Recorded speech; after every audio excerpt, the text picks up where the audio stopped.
As you've just witnessed, when you run the logo of the Trilateral Commission through a kaleidoscope, it makes quite an interesting image. The Trilateral Commission is an annual meeting, corporate powers, and high-ranking government figures. However, it's not only the leaders of trade who make an appearance, but also military top brass and high-ranking CIA agents. Are you a member of the establishment, Bill? You're an influential guy. By establishment Republican, I mean the people who wield power, fundraising power, and are lifelong GOP members. Well, I guess that's the reason you haven't been to the monthly meetings that we hold at the Masonic Temple on a full moon at midnight. You got to bring a live lamb, and Karl Rove brings the incense. So I'm sure you'd enjoy it, the chanting, and also the Pledge of Allegiance to the Trilateral Commission. All right. This Washington Post article dismisses most of the claims against the Trilateral Commission offhand through character assassinations, although many of the claims have elements of truth. Quote from the article: "Plenty of ordinary, educated people have no idea what the Trilateral Commission is or what it does, even though its former members include George Bush and Jimmy Carter. There is a shroud of mystery around it. The press secretary for Arkansas Governor Bill Clinton's presidential campaign didn't even know that Clinton is on it." Considering the rarity of Trilateral Commission postings at only 87 U.S. citizens, that's quite the oversight for a press secretary. What we got here? Captain, this is William Klein. He was wrecking an office. But I just wanted to meet them face to face. I wanted them to admit what they were doing. Who is they? He was in the office of the Trilateral Commission. Trilateral Commission? Yeah, the Trilateral Commission. All right, what is the Trilateral Commission? It's an organization founded in 1973 by David Rockefeller to bring together business and political leaders from the United States, Europe, Japan, so they could work together for better economic and political cooperation between their nations. And with that's what they'd like us to believe. But you see, what they're really up to is a scheme to plant their own loyal members in positions of power in this country, to work to erase national boundaries and create an international community, and in time bring about a one world government with David Rockefeller calling the shots. I take it they're pressing charges? Yeah, well, he broke a globe and some UNICEF artwork. Well, they're in on it too. Okay, Mr. Klein, if you just... I'm telling you, our whole way of life as we know it is in jeopardy. You're still not convinced, huh? Would you like to hear the names of just a few of the people who have been on the Trilateral Commission? Not particularly. James Earl Carter. Heard of him? Look, Mr. Klein... Henry Kissinger. You heard of him? Walter Mondale. Who? Mr. Klein, this is John Anderson, George Bush. Now, you remember at the convention, everybody thought it was going to be Ford for Veep. You know what happened? David Rockefeller just picked up a phone, put in a call. Hey, Ronnie, forget Jerry, it's George. Bye. So, no matter who won in November, they had their man in the White House. Are you through? The Washington Post article goes on to say, they do run the world. The Trilateral Commission is like a club for people who run the world anyway. And that doesn't mean one world government, nor does it mean that the Trilateral Commission even speaks with one voice, he says. It isn't a lobbying group. There are wildly overblown notions out there about what a group like this does and can do, he says. There aren't lists of recommended actions that attendees leave with and commit themselves to implement. Continues the article, Heck, in fact, expects about half the Commission's members to miss the Lisbon conference this weekend. Among the topics to be discussed are regional trade agreements, migration and refugee issues, and post-Cold War international security. The first major study of the Trilateral Commission 30 years ago that brought together liberal, internationalist, intellectual elites just to illustrate the complexion. The Carter administration, a couple of years later, was drawn almost completely from their ranks. Like others, at the time, the trilateral intellectuals and academics were deeply concerned by the ferment of the 1960s, particularly by what they called the excess of democracy. To reverse the excess of democracy, they advised, it will be necessary to overcome the failures of the institutions responsible for the indoctrination of the young. Their phrase, not mine. The institutions responsible for the indoctrination of the young are churches and others, but primarily schools and universities.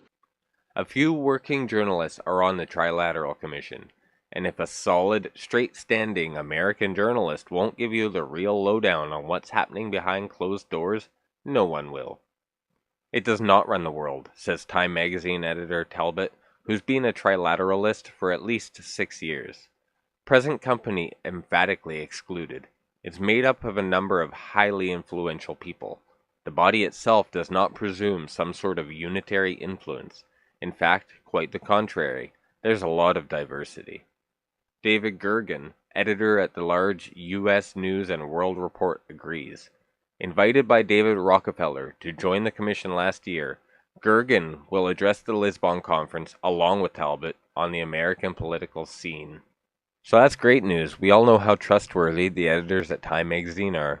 If you want to tell other people that, go ahead and tell them. But I'm not going to have to answer to it. And they're just going to think, what's this Time magazine telling us? But you couldn't care less about that either. You don't know the people that read you. And I don't think I'm a folk singer. You'll probably call me a folk singer. But, the other people know better. Because the people that, that buy my records listen to me don't necessarily read Time magazine. The audience that subscribe to Time magazine, the audience of the people that want to know what's happening in the world week by week, the people that work during the day and can read it, it's small, right, and it's concise, and there's pictures in it. I mean, those kind of, those a certain class of people, it's a class of people that take the magazine seriously. I mean, sure, I could read it, and I read it on the airplanes, but I don't take it seriously. If I want to find out anything, I'm not going to read Time magazine. I'm not going to read Newsweek. I'm not going to read any of these magazines. I mean, because they just got too much to lose by printing the truth. This is a topic usually relegated to the fringes of conspiracy theories, but unless one flatly denies the admitted existence of the Trilateral Commission, then it's quite clear that there is no conspiracy needed. It's a simple matter to trace financial and social backing from Trilateral Commission members to political representatives, where the politicians aren't simply members of the Trilateral Commission. The conspiracy theory used to be that these groups existed or would meet at all. Lionel, conspiracy folks can't get enough of Bilderberg. Who are they? Break it down for us. Well, let me tell you something. Imagine this. 1954 in Oosterbeek, Netherlands, there was this group that met at the Hotel de Bilderberg. It was named after this hotel. And since 1954, people said, hey, what are those people? There are no people. No, that group that meets, there is no group. No, it's called the Bilderberg Group. No, it's not. What are you talking about? And for years, they would meet, no, seriously, in resorts. They would come in, clear everybody out. You had the world elites, globalists, bankers, royalty, members of governments. They would clear everybody out, bring in their own security, very strict rules, no wives, no girlfriends, no assistants, have to eat by themselves. I mean, it was interesting. When they were asked, what are you doing? They said, we don't know what you're talking about. The Bilderberg Group was founded in 1954 by Prince Bernhardt of the Netherlands. In 1976, it was revealed that Prince Bernhardt had accepted a US $1.1 million bribe from air manufacturer Lockheed Corporation in order to influence the Dutch government's purchase of military aircraft. As evidence was the prince's letter to Lockheed Corporation demanding commissions be paid to him.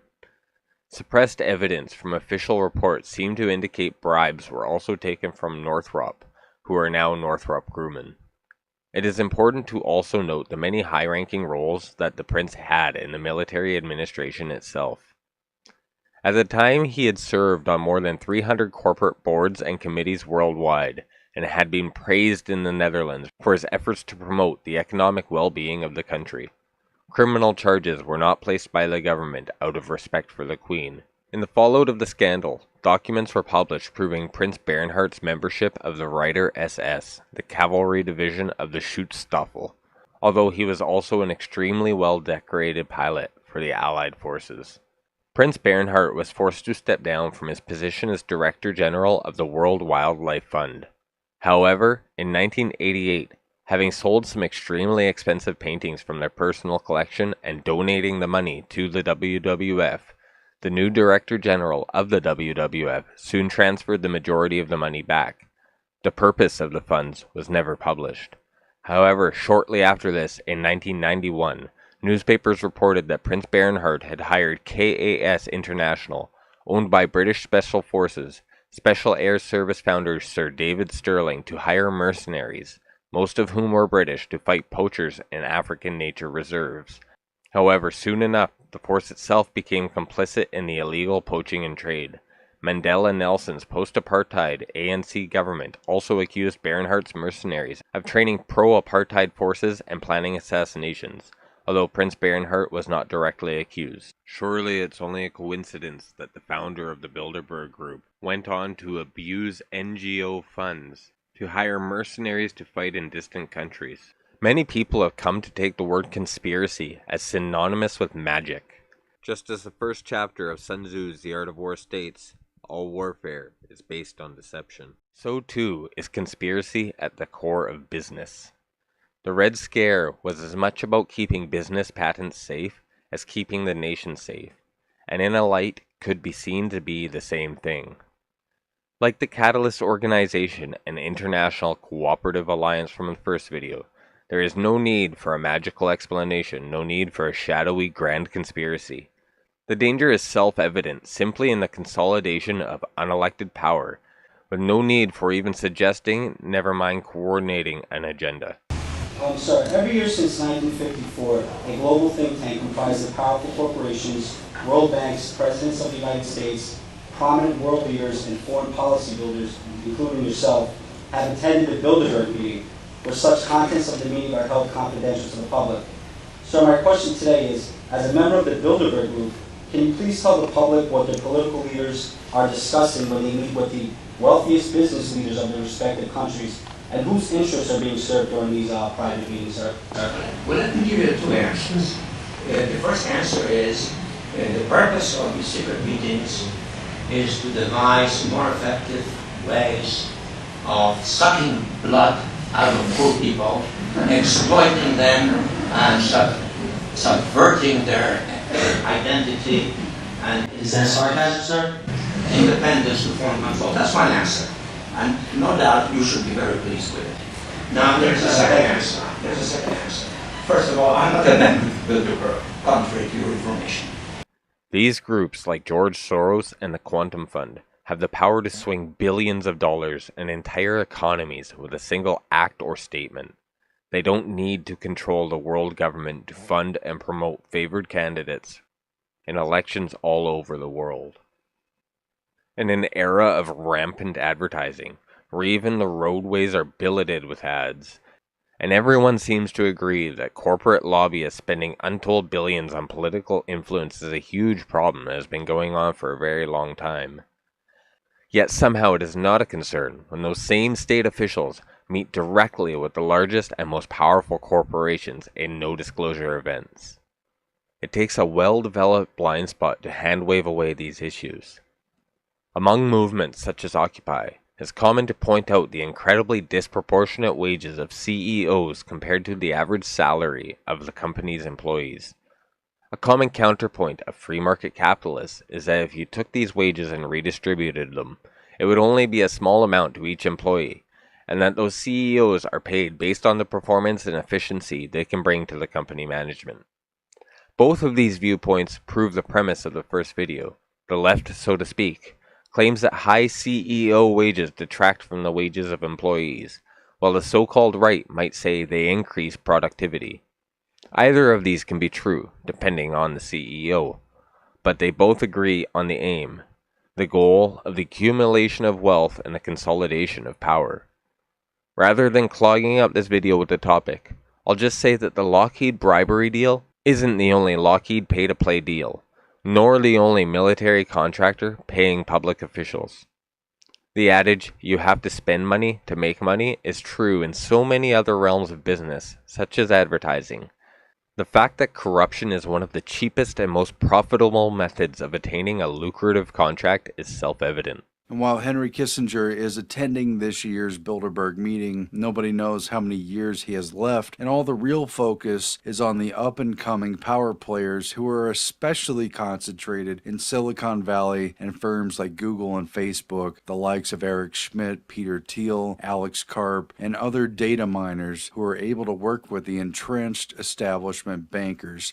McMaster himself, he brought with him the deputy assistant to the president for the National Security Council, a woman named Nadia Shadlow, who is also a participant at this year's Bilderberg, and she's the author of the recent book War and Art of Governance. In fact, General Mad Dog Mattis, who's now Secretary of Defense, reviewed the book and said it was a, quote, must read before we enter another war. Notably, there's also a gang of formers, especially people who were inside the Obama administration. John Brennan, who is notoriously the former CIA director, and so is Elaine Bunn, who's a former Assistant Secretary of Defense, and a Rand Corporation think tank writer who's written about DoD actions and the possibility of carrying out a major war. You've also got a former Deputy National Security Advisor in attendance, Avril D. Haines, also American, as well as former Homeland Security Officer Monica Lisa, and David S. Cohen, former Deputy Director of the CIA, all of which were Obama officials. And also notable is David Petraeus, at one time a four-star general who was in charge of U.S. CENTCOM and later the former CIA director, and he left public office due to a scandal. Petraeus is there with his partner and boss from KKR, Henry Kravis, who attends Bilderberg annually. These former and current U.S. officials joined the elected officials, Senator Tom Cotton, Senator Lindsey Graham, and the governor of Virginia, Terrence McAuliffe. Kind of a creepy point is that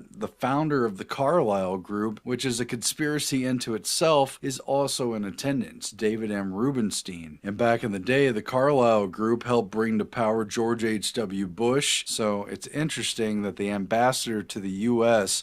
from China is in attendance. Also coming from the Trump administration is Christopher Liddell, assistant to the president and director of strategic initiatives. This is a newly created position that Trump created, and he brought in this figure who's actually not an American, but a New Zealand businessman, and he is steeped in American business. He was the CEO of General Motors. He was involved in Credit Suisse First Boston. He's been an investment banker with major investments, and key to his whole operation, Christopher Liddell was also involved in Microsoft as its chief financial officer. The wealth and power, the political connections are the point. Powerful financial individuals and groups taking it upon themselves to manipulate and manage the world are as old as Antlantropa, or Napoleon ordering the construction of the Suez Canal, forever altering the trade lanes and connections with the rest of the world. Indeed, the borders of the Middle East have been formed through a long lineage of conspiracies, and conspiracies within conspiracies. In the modern era, untold thousands of groups endeavored to change the world, and fundamentally alter the trajectory of human history. Indeed, toward this end, there have been incredible steps, not only in Africa, where standards of living have dramatically improved, but in the rest of the world as well. Most of these improvements have come as a result of the gradual development and proliferation of technology and the spread of information. Insect communicable disease as a cause of death has dropped drastically, along with most other forms of African mortality, and has been largely eliminated in developed nations such as the USA.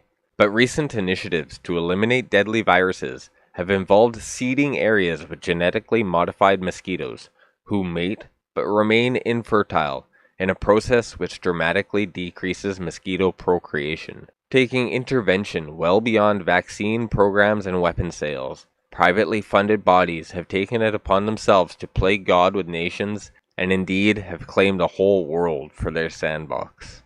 Not content to merely reorganize the environment around the society, many notable foundations and organizations prefer to simply relocate the society to a new environment. The most infamous of these is the aptly named Open Societies Foundation.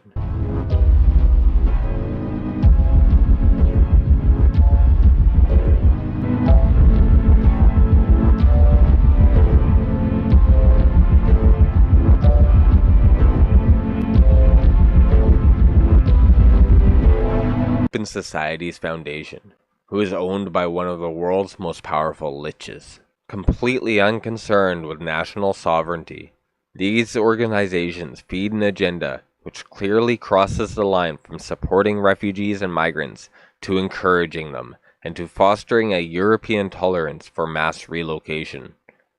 Efforts to enforce the acceptance move beyond overt virtue signaling and positivity movements, however. For example, Open Societies funds far-left media outlets which appeal to socialists and Marxists. Some people are motivated by greed and bribery, some by appeals to empathy and compassion, others by authority and control. It has been said that the world is the playground of the rich. More specifically, they are the aristocracy, and often literally the royalty. They combat populism in the name of democracy, in a conflict of terms perhaps a step more evolved than the notorious Newspeak of 1984. There have always been plans to reshape the world, but never before have the means existed to so effectively plan and coordinate such an enterprise. Genetic modification, satellite surveillance, DNA database, social media profiling, cellular tracking. These are only a fraction of the tools at the disposal of those who feel worthy to hold dominion over foreign nations and nature itself. Beyond finance, propaganda, and the implantation of man-made species, other non-governmental organizations have decided to take dramatic action.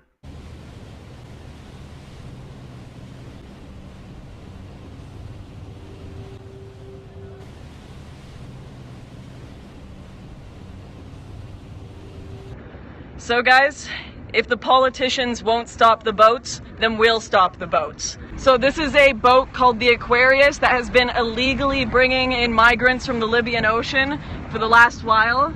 And they're just heading out again to bring in more illegal migrants, and we are going to stop them. No way they're coming in here, no way they're bringing in more illegals. We are done. Whoa! We need to chant, we need to chant!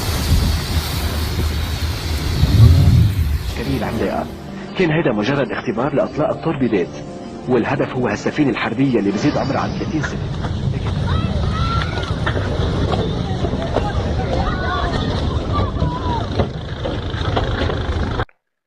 Ships declaring themselves refugee rescue ships on the premise of rescuing hapless migrants floundering across the Mediterranean. It would seem that they mainly avoid the situation of sinking migrants by acting as a one-way ferry service. The actions undertaken by these non-governmental organizations are inflicting demographic and social changes both larger and more lasting than those of kings or emperors of the past. Others, like the ACLU and the SPLC, offer legal protection for political allies and issue lawsuits against their enemies, fielding armies of expertly trained social justice lawyers well-versed in intersectional and feminist legal theory. These internationalist foundations and organizations shape and mold the present and future, even while they reinterpret and remaster the past. History, the HD remake.